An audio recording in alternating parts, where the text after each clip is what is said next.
The world, and I do mean the world of speculation, is already ongoing, and more is definitely on its way in regards to the Four Nations Face-Off tournament upcoming here for the NHL. It's been more than 8 years now since the last Best on Best, and in the span of those 8 years, the United States have built the most talented group of American players that really the sport has ever seen.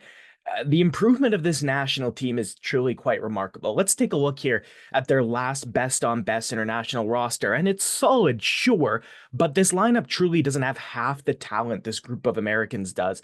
The United States is, for many, the favorites to win the Four Nations tournament, and the argument in support of the red, white, and blue this year is a really strong one. The days of struggling to fill this US roster with superstars is gone. You've got Austin Matthews, Jack Eichel, Adam Fox, the Tkachuk brothers, the Hughes brothers, JT Miller, Kyle Connor, Dylan Larkin, and easily the best group of goaltenders that any country can put together. And all that's just the beginning of this US team. So, with that being said, despite the overwhelming amount of talent, there are two players that I think are more important than anybody else on the United States for that team to succeed in this tournament. And it's actually none of the guys with the individual hardware or the 60 goal seasons. It's Jack Eichel and Matthew Tkachuk. If the United States are going to win the Four Nations face-off, if the United States are going to triumph over Canada in this tournament, it's going to be on the backs of Eichel and Tkachuk. Before we get into the meat of the video, there's a plethora of international hockey content that's going to be coming out over the next few months on this channel. It's been a ton of work, so if you've enjoyed it, please consider hitting that subscribe button. Less than 4% of my viewers are actually subscribed, so if you liked what you've seen, it would go a long way to just help out by hitting subscribe, especially if you're a World Junior fan, because I've got a ton of World Junior stuff coming up. There's a ton of stuff from last year's tournament, but there's way more than just that. So if you like World Junior stuff, hit subscribe on this channel. If you like these kinds of more analytical videos, I'm a contributor over on Oilers Digest. Go check that out. I'll drop a channel link in the description. Getting back into the video, I don't misunderstand what I'm saying here. Eichel and Tkachuk aren't the best, aren't the most talented players on this roster, but the way I see it, the success of this team lies on those two players. And to explain why, I'm going to turn back the clock and take a look at the last few best on best champions. And I'm going to make some comparisons between those teams and this American core. Let's look at Canada, who won the 2016 World Cup led by a dynamite top line of Brad Marchand, Sidney Crosby, and Patrice Bergeron. And those three players dominated the tournament offensively. They had Jonathan Toews, Drew Doughty, Ryan Getzlaf, and Shea Weber all complementing that core. Going back further, the 2014 Canadian Olympic champions saw Doughty and Weber dominate the tournament from the back end. Jeff Carter led all forwards in points, and we saw familiar faces like Sidney Crosby and Jonathan Toews score in the gold medal game. Both those teams had really strong supporting casts, and they had Carey Price between the pipes. The 2010 Olympic group didn't have Price. They had Luongo in net, and that team got better as the tournament went on as well. But to me, more so than talent, one huge thing stands out about all of these best on best champions I just mentioned. These teams were full of big game players. Let's go through for a moment the players leading these teams in a battle. Let's go through the players I mentioned, and let's go through the most important thing about nearly all of them. These best on best championship teams were full of players who had been there before and risen to the occasion. Sidney Crosby won the MVP at the last World Cup. He's come up huge time in and time out for his country. Again, let's go! Sidney Crosby! But crucially, before it ever happened for Canada, Crosby made it happen in the playoffs. He produced in the big moments, and he won when it mattered most. Patrice Bergeron and Brad Marchand dominated the 2016 World Cup. They scored big goals in big games. But before it ever happened for Canada, it happened in the playoffs, it happened in the final, and Bergeron and Marchand won when it mattered most. Jonathan Toews, another central piece to the 2016 team, goal scorer in the 2014 Olympic gold medal game, goal scorer in the 2010 gold medal game. He was Canada's points leader in the 2010 Olympics. Before it ever happened for Canada, it happened in the playoffs, it happened in the final, and Jonathan Toews won when it mattered most.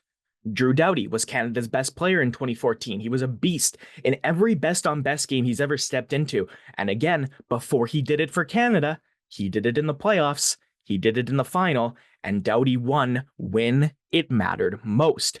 This is so not a small sample size. Up and down these lineups were some clutch players. Logan Couture is an example. He played on Canada's 2016 team just months after posting one of the only 30-point playoff campaigns of the 2010s. You look at Scott Niedermayer. He captained Canada to gold in 2010, less than 3 years after winning the Conn Smythe Trophy and 2007 Stanley Cup with Anaheim. That was a Stanley Cup also won by Ryan Getzlaf and Corey Perry, who won in 2010, 2014, and 2016 with Canada.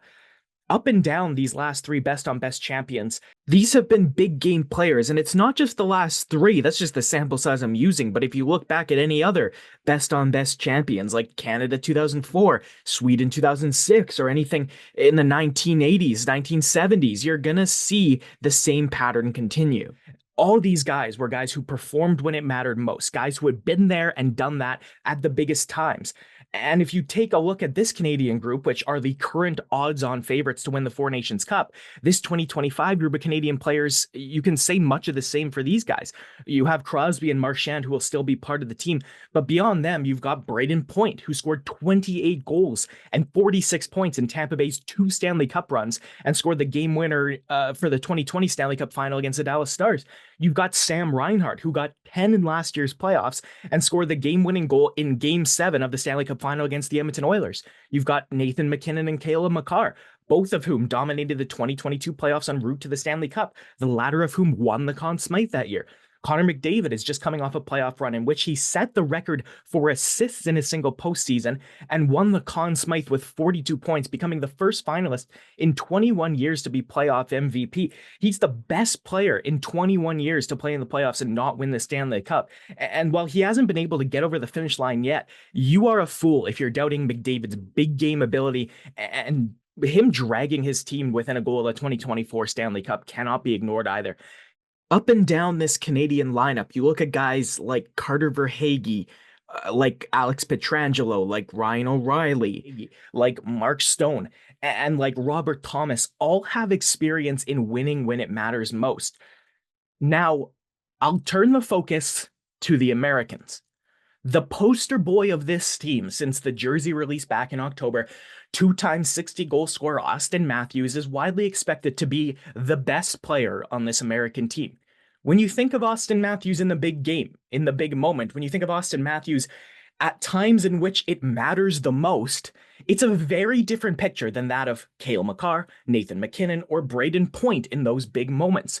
Austin Matthews' struggle to win big games are well documented, but if you take a look at the rest of the American lineup, he's not the only guy who can't seem to get over the finish line. You've got key pieces of this American core, like Kyle Connor, Jason Robertson, Adam Fox, Quinn Hughes, Charlie McAvoy, and Jacob Slavin, who have all shown elite, game-breaking ability in the regular season, but all haven't been able to succeed when it's mattered the most.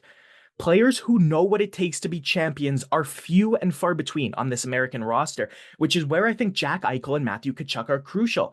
These are two guys who know how to win, and it hasn't been easy for these guys. If you think back for a second, in September 2021, Jack Eichel was at the lowest point of his career. He was awaiting a necessary surgery to repair a spinal disc herniation, and he was just stripped of the captaincy of the Buffalo Sabres after disagreement with his team over that surgery. He was traded in November 2021 to Vegas. He had his preferred manner of surgery, and a year and a half later, Eichel and the Golden Knights won the Stanley Cup with Eichel's 26 points leading the playoffs. Matthew Tkachuk has been the heartbeat of the Florida Panthers since his arrival in 2022 and has time and time again proved he'll do anything to win. This is a guy who carried Florida through the 2023 playoffs with clutch goal after clutch goal, and he ended up finishing that final playing through a broken sternum. 1 year later, Tkachuk and the Panthers made it right back, and this time Tkachuk and Florida won. As well as Tkachuk and Eichel, if you look at the pool of players the Americans could potentially be drawing from, you've also got Jake Gensel and Patrick Kane, who have a ton of playoff experience. But the odds that both those guys are on the team, I'd say, are pretty low. Canada and the US are the favorites to win this tournament right now, and it makes sense why when you look at the strength of their rosters. Canada have won the last three best on best tournaments, and they're on a 16-game winning streak at best on best tournaments. They last lost 5-3 to the US in the preliminary round of the 2010 Olympics. For the Americans to win this tournament, they'll have to knock off a Canadian team that boasts the world's three best players and a captain who has won everything you can possibly win. In international tournaments, you don't get a best of seven. The weight of an individual game is immense, and an individual mistake in these kinds of competitions can be the difference between the best and the worst feelings in this sport. Canada are full of guys who have proven time and time and time and time and time again that they can perform when the pressure's on and rise to the occasion. For a huge part of this US roster, it's a different story. Individual awards and 100-point seasons have followed their superstars around, but for the most part, only playoff failure has followed. So for me, American glory at the Four Nations Cup is going to be up to the play, the leadership, and the experience of Jack Eichel and Matthew Tkachuk. They've been there before, and the experience and knowing what it takes to win has been crucial time and time and time and time again in best on best tournaments. They have to be the ones who lead this team to the top of the mountain, and they are going to have to show the players on this roster who haven't been there the way to get to that successful point. Last thing to remember in all of this, imagine for a second me saying 3 years ago that it was Jack Eichel's big game ability that was what the Americans were going to need to be champions at the best on best level. Nobody would have believed me. And that to say things can change. So maybe this is the time that we see some of these legacies written for some of these American players. That's all for me today. Subscribe to the channel. Let me know why I'm wrong in the comments and listen to the podcast. It's available wherever you listen to podcasts. Thanks for watching this one.